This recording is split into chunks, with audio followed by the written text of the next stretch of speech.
This podcast is brought to you by the Deluxe Edition Network. To find more great shows on our network, head over to theden.show.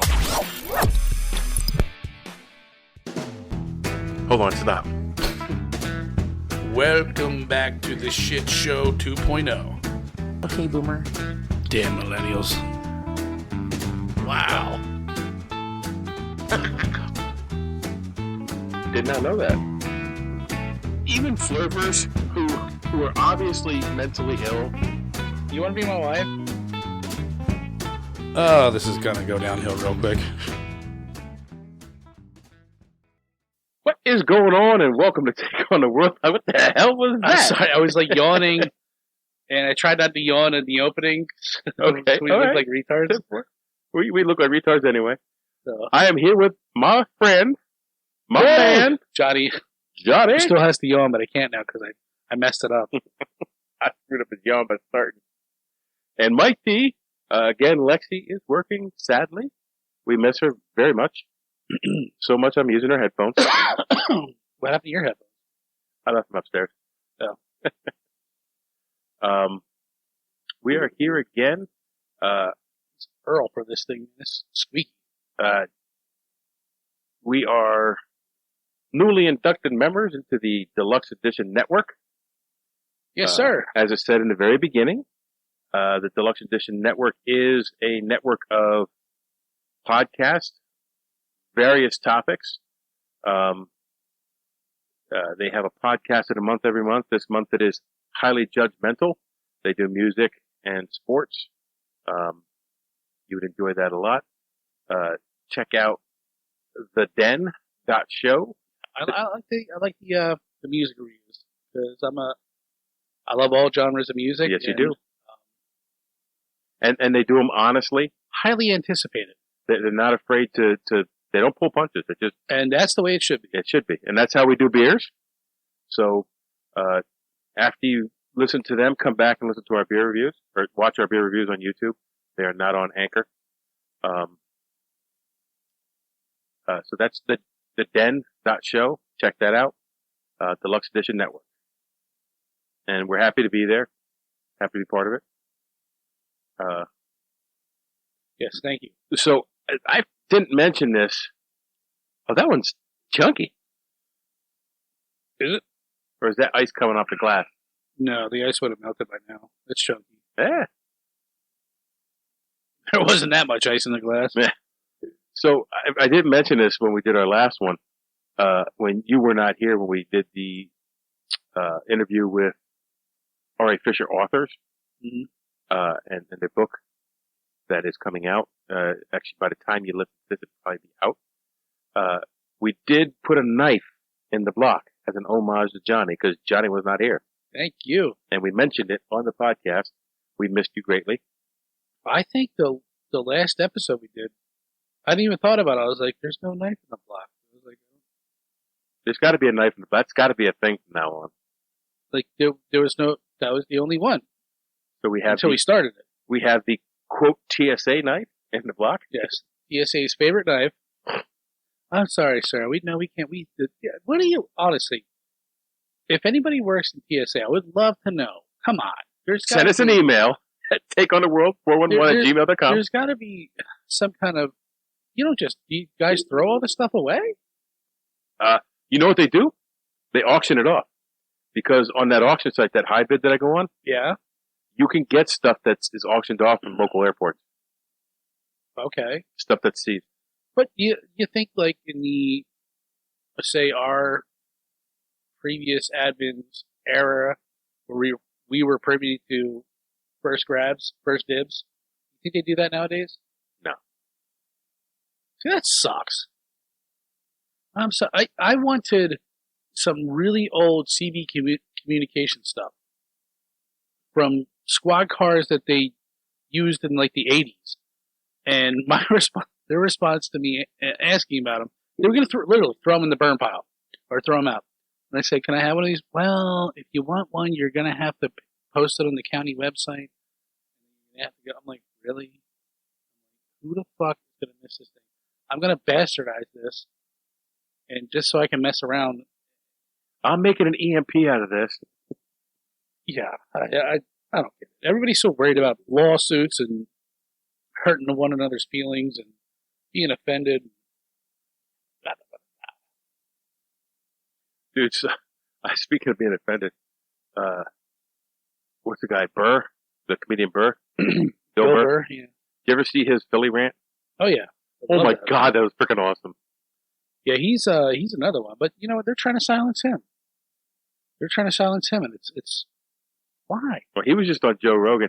And you know who else is on Joe Rogan? Did you ever hear the bit from a comedian he worked at Sears Roebuck when he was young? Did you listen to that with me? And he basically called the hardware department about the Libya missile crisis. That was Jim Brewer. Jim Brewer, yeah. Jim Brewer was just on Joe Rogan too. Yeah, and he had like the whole FBI and the cops were like, that was pretty funny, kid. That was pretty funny, kid. Nowadays, yeah, that wouldn't happen. I'd love to know that story's true. Well, you know, I think a lot of comedians who are successful, there's a lot of truth behind their story. That's their life story, and they make it like a comedic bit. The best stuff comes from a story based in truth. Now you may embellish it a little bit to make it funny. If you look at my life, that is funny. Like, like I could probably make, if I was wanted to be a serious comic and like legit do it. I'm not good at it, but I think I have enough material in my life to make it fun. You don't know how many times I've thought about going to open mic night at a place and just telling jail stories, dude. Because no one will believe the shit that we saw. Everybody will think I'm joking. But I think a lot of it is it's life experience. Yeah. And working in a jail for 30 years, man, I got fucking stories. And you know, Marty, God rest his soul, when we used to get together for breakfast, we'd always repeat the same stories over and over. Oh yeah. Which is great because we all sit there and laugh about it. But then I also think not many people have the sense of humor we have. So we would just end up offending everybody. Oh yeah. When I would go there, it was like we were like that rowdy table, and everybody would be looking at you like, oh, we're offended. Like, okay, you're gonna hear some F-bombs. You're gonna hear some. Oh, you're gonna hear some F-bombs. Explicit stuff. Maybe some sexual comments. You may hear a couple gay jokes. So we'll just take like going to like work on a daily basis.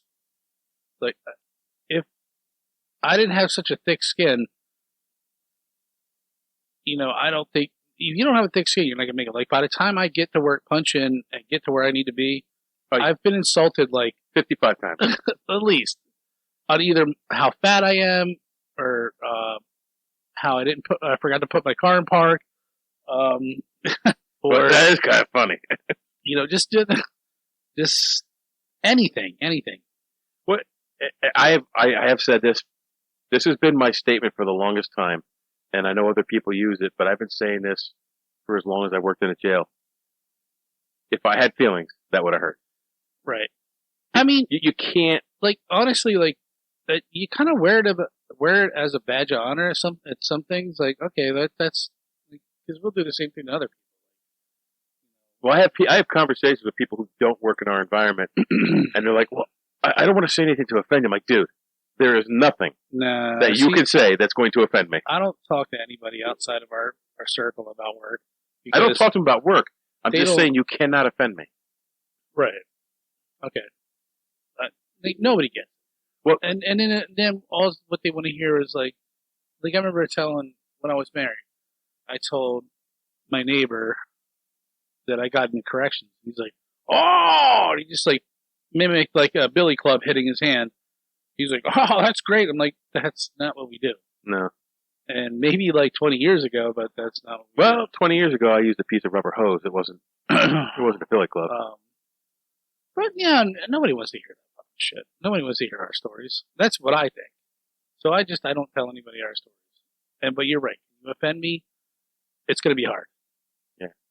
So I don't know if I ever told this story on this podcast. I think you've heard this story when I was playing poker tournaments. So I'm in this big room in a cigar club. So, it's like people smoking cigars everywhere. And every table had 8 players at it. You start with 8 players at every table. This is up at the thing. This was down in Bethlehem. So, not Cigars International. This was the Bethlehem Club when it was still open. And, I'm sitting there. Go ahead. Get it out, buddy. There it goes. So, we're sitting there and somebody at another table lit a cigarette. And this guy starts complaining about this cigarette smoke. Now we're only like 3 hands in. And I said, oh, you're going to make me feel bad. I was about to light up a cigar. And he goes, well, I've been known to throw things at people. Now, my close friend Scott was sitting at a table right next to us and he could hear everything that was going on. And I said, well, I've been known to punch people in the fucking mouth. And he laughed. And my buddy Scott just leaned back to him. He goes, dude, he ain't kidding. And like this guy was so flustered by this, he busted in like the next 2 hands.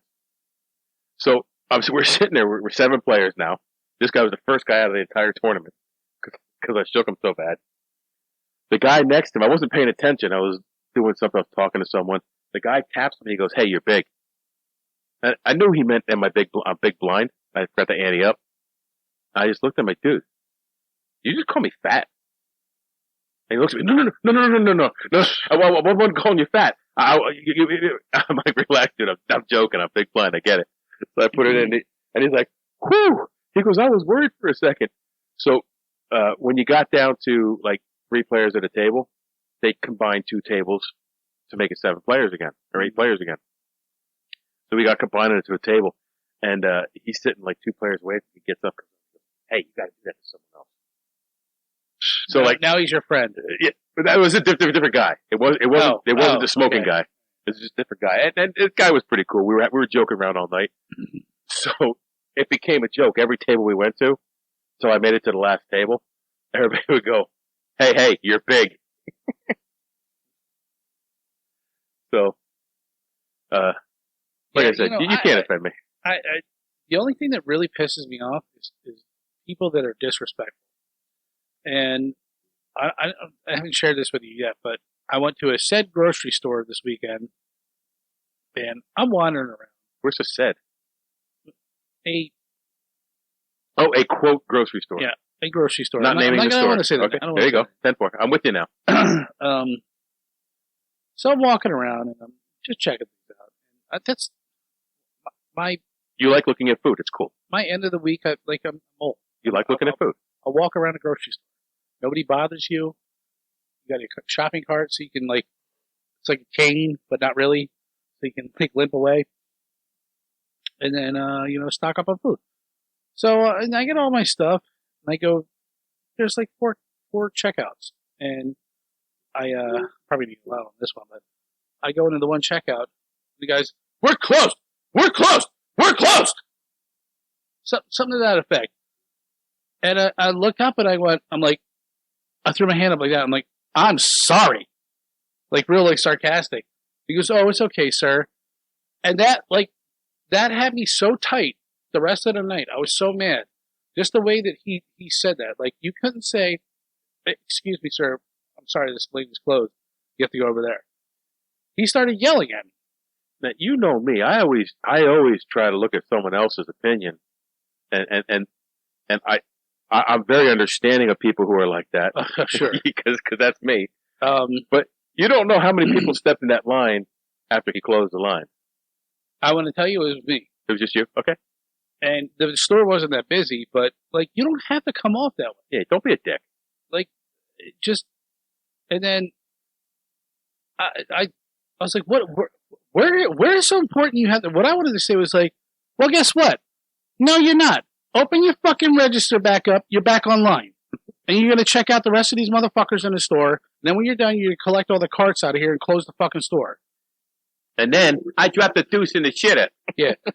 But so I had to I have this struggle where I got to be a normal citizen and be like, "Oh, I'm sorry." But what it made me feel like is you're a dummy. Like, don't come into my fucking store. It took all that to tell you, hey, I'm close. Yeah, like, you can't just, like, if he, like, Mike, I'm not kidding. Like, he like, it wasn't exactly like that, but he's like, I'm closer. Ah! And I'm like he kept coming at him. I'm like, put the gun down. Put the gun down. Yeah, I'm like, I just got off work, and I've had a long day, and I'm wandering around your store buying your fucking products to support your paycheck. So the least you could do is show me a little bit of respect. And it ate on me all night, man. I was bitching to everybody about it, and then I was like, maybe there's something wrong with me. I'm like, nah, I'm like I don't go around. No, he didn't. Like, it could have just been, hey, I'm close. Can you pick another route? Like, what is so important? Where do you have to go? Like, I remember my time in not service, like retail. But customer service, retail, and you try and be accommodating. Like, the customer is, what did they always say? The customer's always right. Always right, yeah. So even if you were closed, you're like, all right, come on, I'll take you. Like, I'll skip my break. But I went to one of the local home improvement stores, not a depot, and I went to customer service. I was buying a chest freezer, and I was using my store card to buy the chest freezer because I got a discount, like an extra 15% off. Use a store card. We pay at the end of the month. No big deal. So I go up to customer service and buy this, and he runs my card, and he says, declined. Next. No. I'm like, no. I said, well, I haven't used the card for a while. Maybe if you call them, it was just, put on hold. We don't do that. I said, this is the customer service desk, right? Like, if I have problems with... Oh, dude, I would be fucking... And now this kid... livid. Right before I came up, this kid was on the phone, and he just slammed the phone down. Like, so he's already pissed off. He's in a bad mood. I get it. Yeah. And I'm trying there. I'm trying to be as accommodating as I personally can be. Patient. Well, I'm not very patient, but yes, I was being as patient as I could be. So I'm like, I said, well, what do I do? I don't know. Next. I'm like, dude, can you please help me? Maybe your manager would come out and give me a hand. I was trying to... I know for a fact this did not go out. That's exactly how it went. That's exactly how you acted? Yes. Excuse me, sir. I took a big breath. I'm telling you, I took a big breath. And I said, maybe your manager can help. Well, get out of line so I can help the next person. I'm like, you know what, motherfucker? I am the next person. I said, if you don't want to fucking work here, if you don't want to deal with people, don't come to fucking work, but don't take it out on me. I said, you already fucking slammed the phone down on somebody, and then you're going to come and you're going to snap at me? Don't be a fucking dick. And then the manager came over. And he goes, the manager's like, how can I help you? And I said, all I'm trying to do is buy this freezer. I haven't used this account for a while. It might have been closed. Is there any way you can call? Well, let me call right now. She gets on the phone, calls him, and keys it back up. The kid didn't want to do his fucking job. Right. If you could take an extra 5 minutes to help somebody out. If he had said, hey, I got about 5 people in line. Let me help a couple of those people, and then I'll make that call. Okay. All right. I wouldn't even do that. I'd be saying, I would. Stand by. Let me make this call. Let me help you out. Because ultimately, you're the customer. You're buying product to help support my lifestyle. So it doesn't work. You don't insult your customer, and that's the whole thing how I felt. But nobody paid attention, so I said, "Yo, motherfucker, if you don't want to be here, don't come to fucking work, but don't take it out on me." Yeah. Oh, I'm just a dummy trying to buy your shit to give you a pay. I'm giving you money. Yeah. I'm giving you money. That's what it comes down to. You got me all fucking keyed up, bro. Yeah, dude, I was keyed up like a motherfucker. Yeah. Dude, I get it. I was ready to. I don't think someone should forgo their break, but he could have approached it different. There's a different approach. I thought it was like I'm not.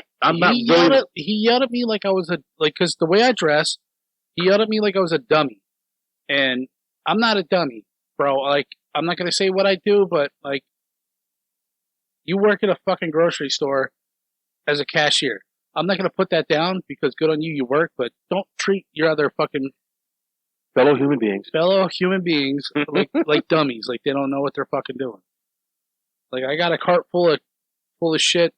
Okay, I don't know your protocols. My first time in your store. I don't know that a red flashing light or red solid light means no go. It might mean that they need a manager. I didn't even see the light. There was like 2 people working. But Well, that's like you go to frickin' Wally World now and they got 1 lane open. yeah, I try and avoid that place like the plague. You know, is there? Can I get that stuff from other places? Most likely. Are you going there? Shelves are bare anymore. I find Amish country. You can get a lot of your stuff out there too.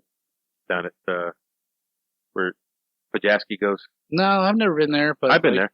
That's a nice store, but they don't have the same shit all the time. Yeah, it changes a lot.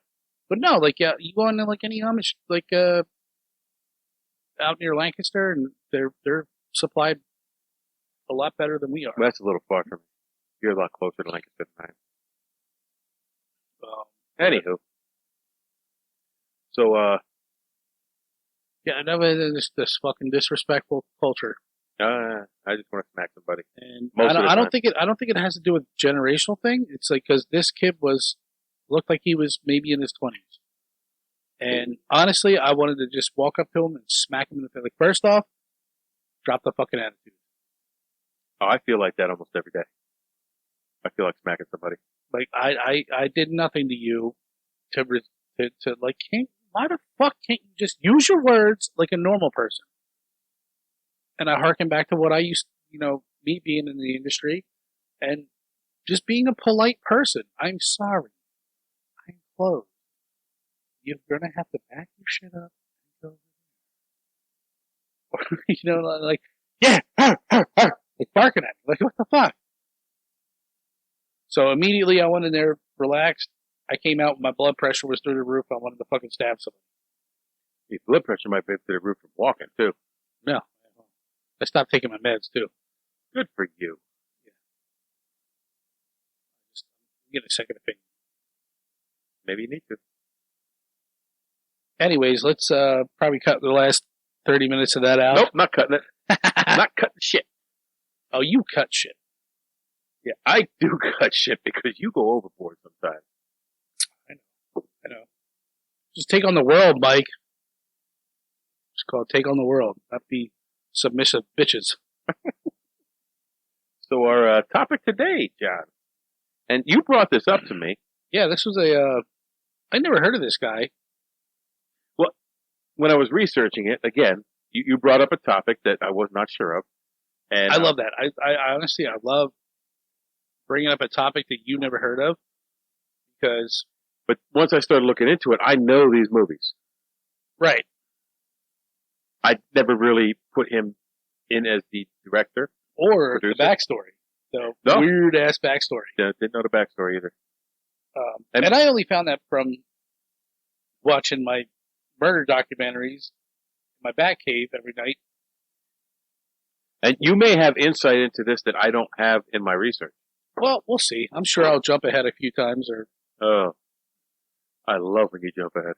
But the only image or knowledge that I have is what I saw in this the fuck's that crazy dog barking at? Probably a goddamn fish and chips. No, she came down. She's here. It's here. Food's here. She came down and showed me that she walked down here and stood right there. Where was I? You were off in fucking tangent land. Well, you want to go eat? No, I want to finish this. It's going to be a while. Your shit's going to get cold. Yeah, I have a air fryer, bro. I don't know what you're saying. Air fry. Are you hungry? Not really. Okay, then finish. Let's do it. Let's get into the topic, bro. It's you. Oh.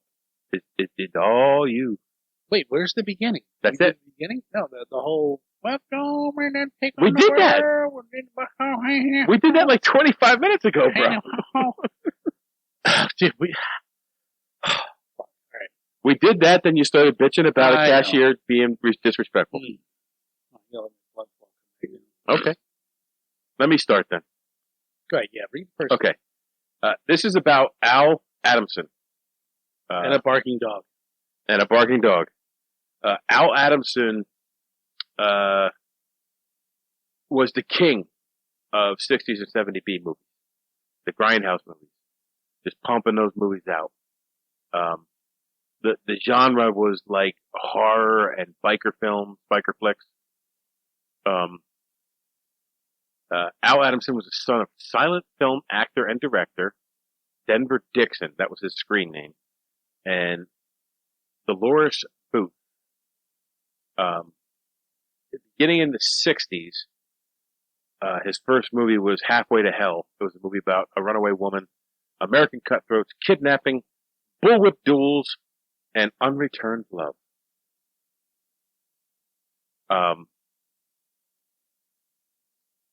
He goes on to be a mastermind of many horror and exploitation films, like Psycho A Go-Go, A Bloody Ghastly Horror, Satan's Sadist, which I've seen, Dracula versus Frankenstein, which I've seen. Unfortunately, he met the same end as he directed in most of his movies. He was murdered in a ghastly manner. No, I'll say this too. Just one thing I do remember is that I think his mother and father were both prominent actors in Hollywood. Yeah, silent film actors. And he just never had the act for it, but he had the knack for being a director. And producer, yes. Producer. Yeah. And he was really, really good at it. So in 1975, interested in his chosen genre. Sorry. I know how to read, Michael. Are you sure? Sometimes. Biker films, I'm sorry. Now you fucked me up. I'm going to start this over. I'm gonna. In 1975, interested in his chosen genre, biker films began to fizzle out, and he was approached by Sam Sherman. You've really got to learn the use of the comma. You've got comma-itis. No.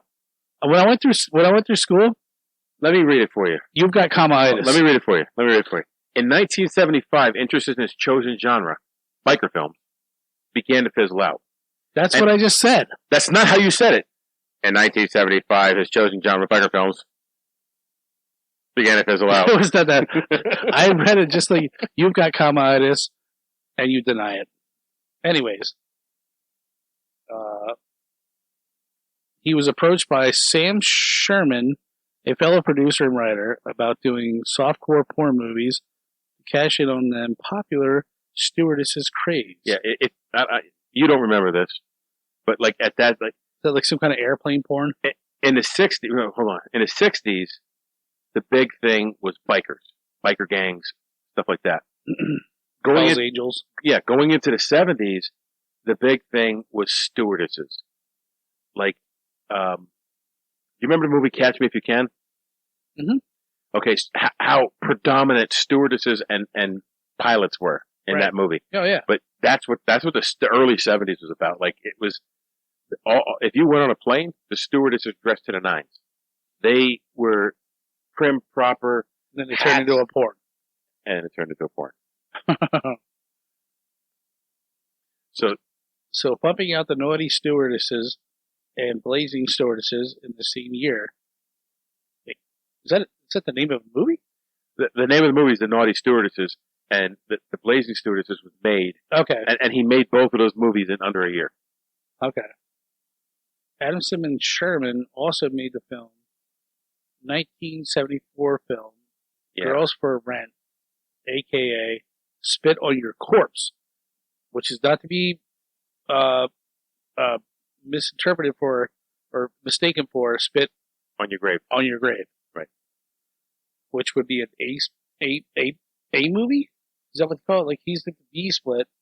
Yeah, Spit on Your Grave is a horror movie. It's not that popular, but it's not that popular. It pops up in shit. It was a higher budget film. What he did was low budget horror movies, and then transferred into softcore porn. Right. This would probably be the genre of low budget horror and porn that would probably inspire bands like the Misfits. Right. Well, Ramones. This movie here was what they considered horror porn. Right. So, and he was basically, like, at this point in his career, he was ashamed of making these movies. Like, he felt that this was like a low point in the association with Sherman. This movie featured porn actress Georgiana Splevin. She was raping, then killing a mentally disabled man in one scene. And he's like, this is like really beneath me to make this movie. Like, But I'm going to go ahead with it because I'm getting paid. Yeah, I'm getting paid. Adamson also did a film called Jesse's Girls that was his take on then successful Henny Calder. Yeah, that was a 1971 Western starring Raquel Welch, Robert Culp, and Ernest Borgnine. So he saw this big name movie, and he was like, man, I think I could do that, but different. So he made Jesse's Girls. Okay. 78, Adamson made his last major film, Nurse Sherry, which was the movie that put him back to his horror roots. So he got away from the softcore porn. And I think Jesse's Girls was away from that too, but Jesse's Girl, or Henny Calder was a Western horror. It's so weird. Like, it was a crossover film, and it was, I don't know, but so he did Nurse Sherry that put him back to the roots where he belonged, back to the grindhouse type film. He was loosely involved in the films industry, but by the early 80s, he was largely retired from the industry. Post-film career, he was now married to longtime movie star Regina Carroll, which was in his first, like, zombie movie or whatever. So, and that's Johnny Jumpahead is right there. God dang. So, he met Regina while he was cast in 1970 film Satan Sadist. Now, it's not his first horror movie, but it's one of the more popular ones. Satan Sadist, like, if you... I think it was... Well, you said it was hers? I think it was hers. She was cast... No, she worked at a restaurant. She worked at a diner. Right, but that was her first movie. Oh, her first movie, yes. Yeah. Absolutely. So, she worked in a diner. And he was totally, from what I understand, he was totally head over heels. Yeah. So, they're in a diner. She spills coffee on him to get his attention.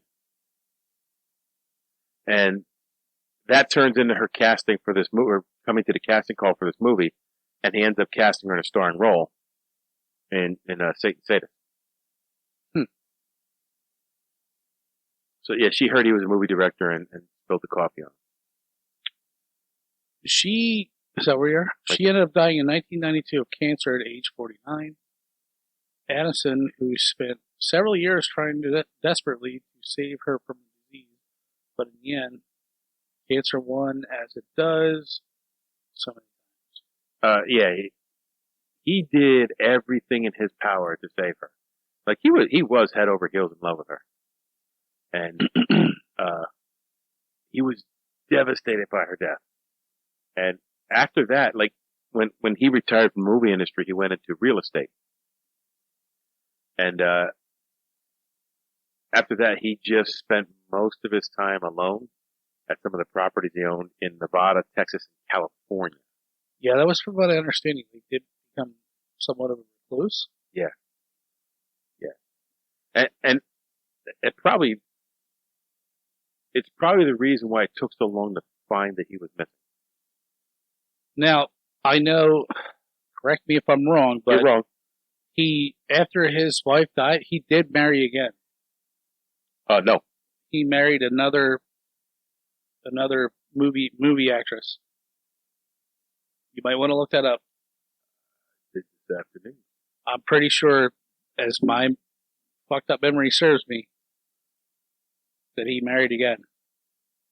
I think you're wrong. I don't have it up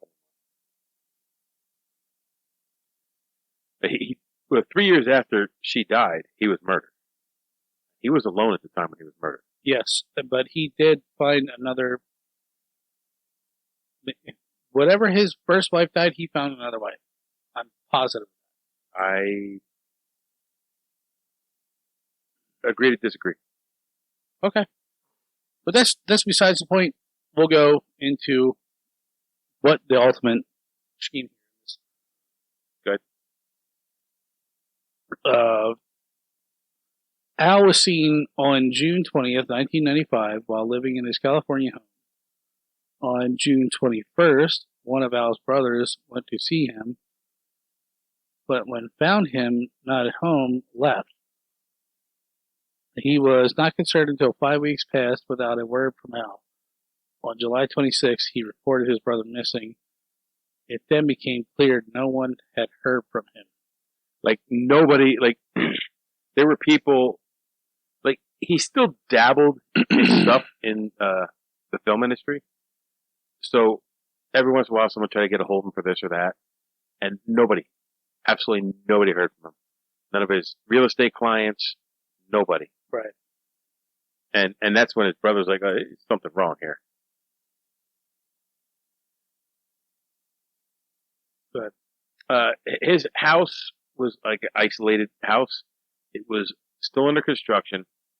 And after the police questioned the family, they moved on to people who had access to the home and the workers who worked on the property. There was a room in the house that used to house Al's prized jacuzzi hot tub. And Al's brother said he would never remove that hot tub. Like, he loved that hot tub. Like, that was his man cave. So he said it would never be removed. But when they went to the house, the hot tub was gone. So the police and the forensic team removed the flooring and found his partially decomposed body under 4 tons of cement. The body was nude and it was wrapped in linens like a mummy, and his skull was smashed. So apparently, whoever killed him, pulled up the floor, laid him in there, wrapped him up, stripped him naked. Why? I don't know. Can only assume. And wrapped him up like a mummy, and then poured concrete on top of him.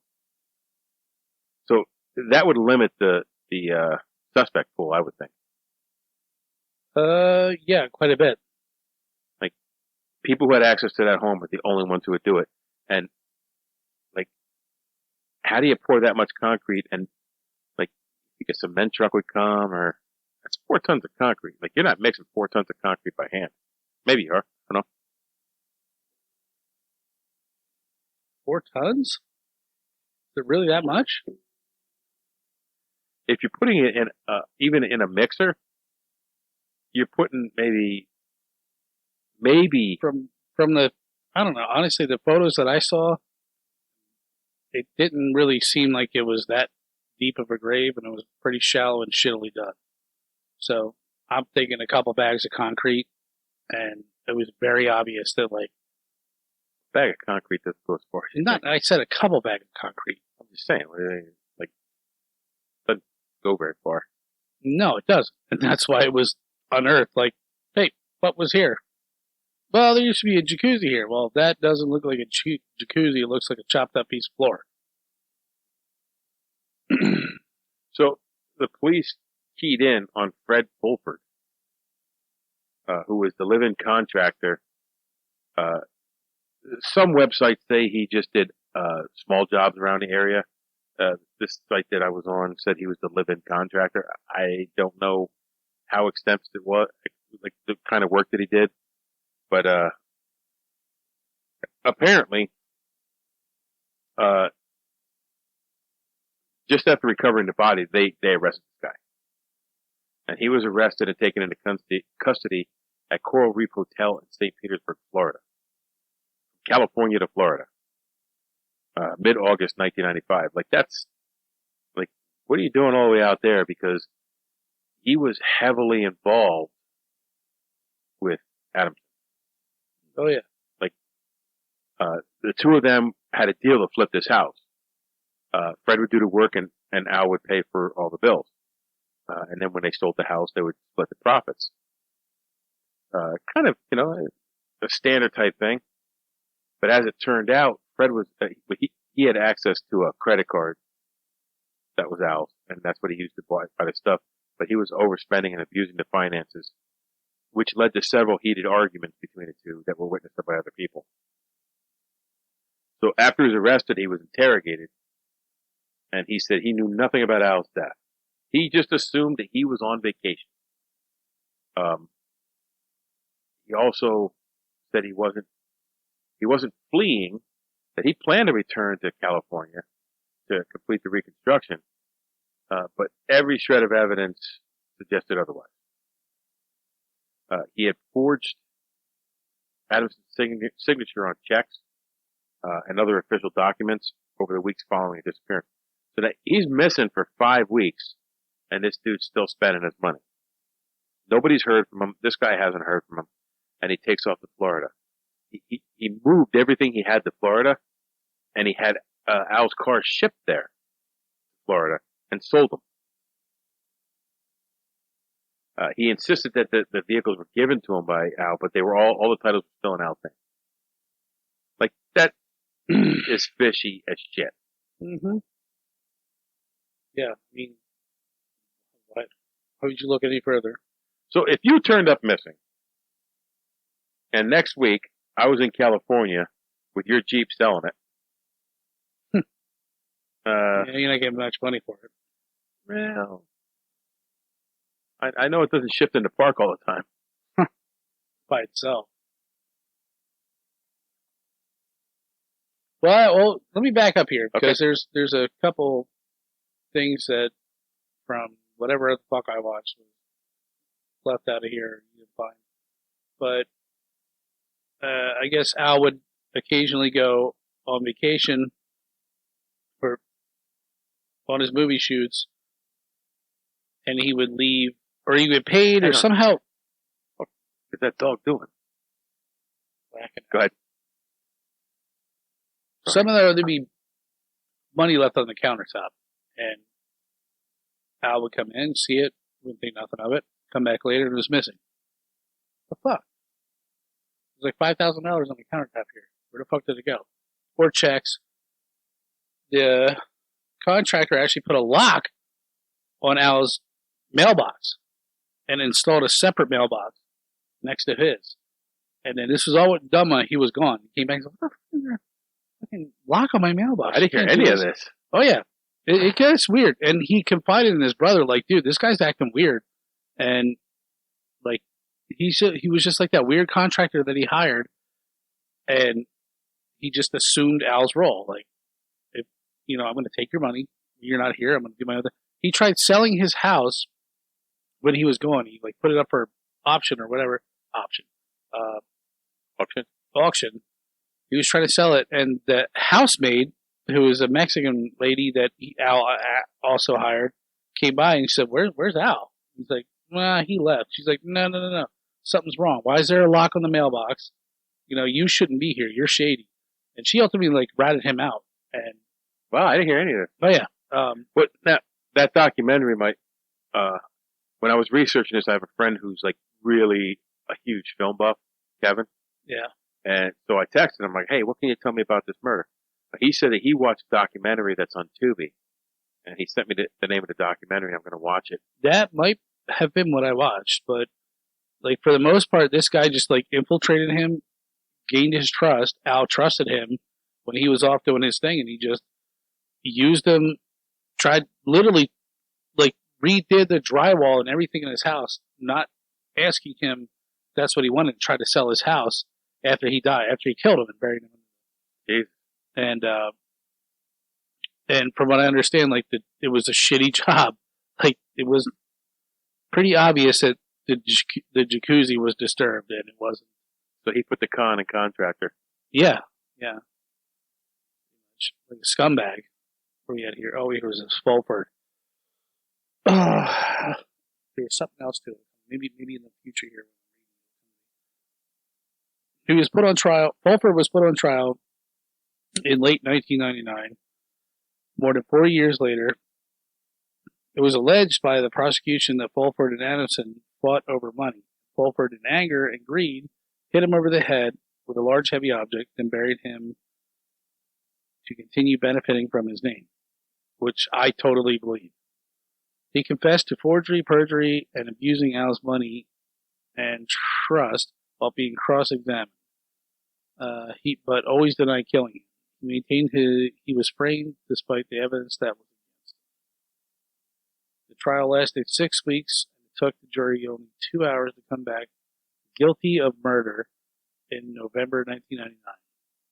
In March 2000, he was sentenced to 25 years to life in prison and is today serving at the California Health Care Facility in Stockton, California, where he was eligible for parole in 2016 but was denied.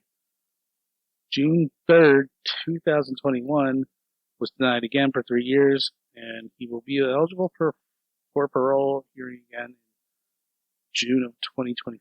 Yeah, there was something weird, like, you gotta watch the documentary. There was something weird, like, when he went in the courthouse, too. He did something that, Fulford did something really weird. And it goes to show you, like, the American justice system, you have to have everything, all your T's crossed and your I's dotted before you can convict somebody. You can't just say, like, well, it's obvious, like, you fucking moved to California, you got all his cars, or you moved down to Florida, you got all his cars with his pink slips and a bunch of checks signed, obviously not by him, but in your handwriting. You would think that, like, automatically that you're guilty. Yeah.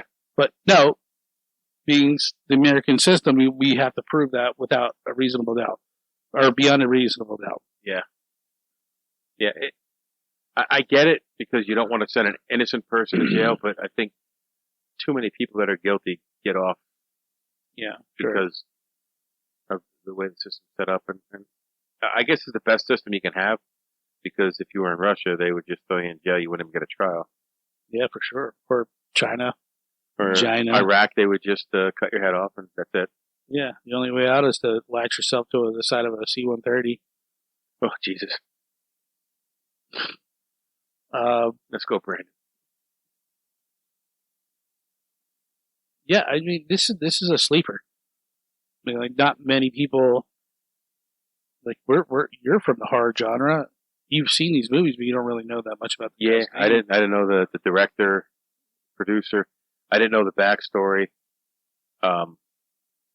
It's weird. Like, and for him to die in a manner that normally his movies would dictate, yeah, is. I think they in the documentary that I watched, they depicted the contractors bludgeoning him with a hammer, and then he buried him under his long-loved hot tub. That's so fucked up, dude. What the hell was that dog doing? Anywho,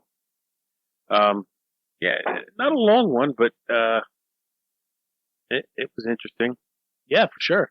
Because I didn't, like I said, I love researching stuff I don't know about.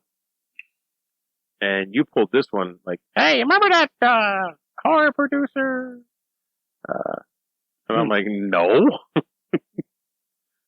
And then I wrote the name down and I looked it up, and I'm like, this is crazy.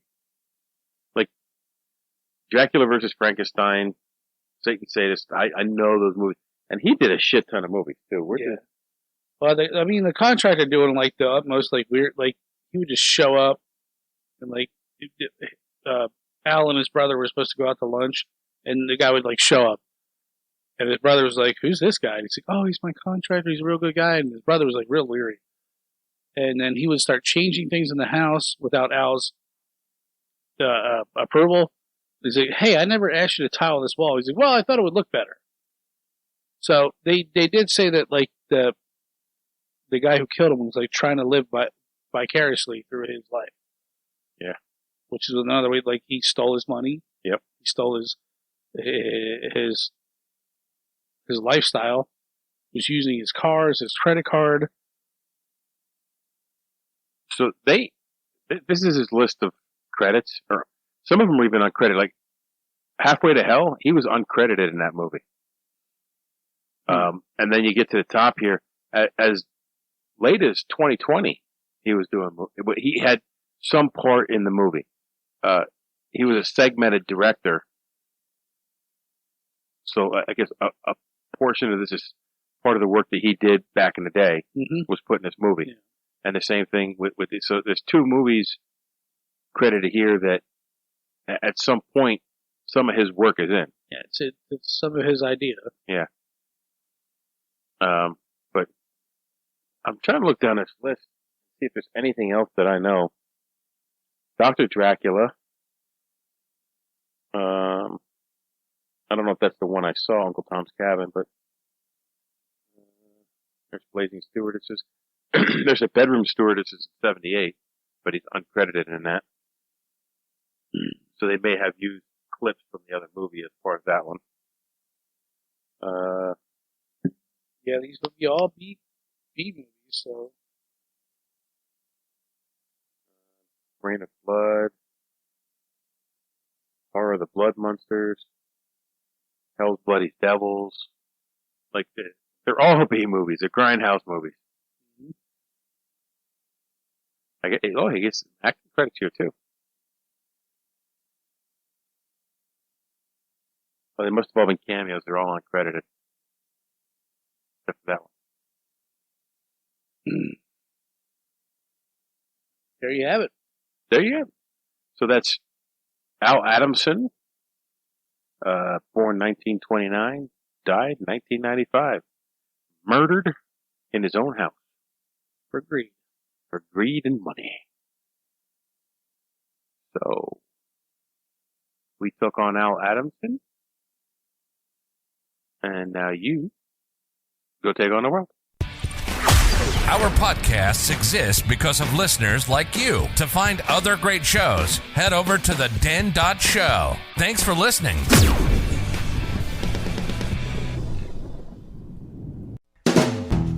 Hold on, stop. Welcome back to the Shit Show 2.0. Okay, Boomer. Damn millennials. Wow. Did not know that. Even flirters who are obviously mentally ill. You want to be my wife? Oh, this is gonna go downhill real quick.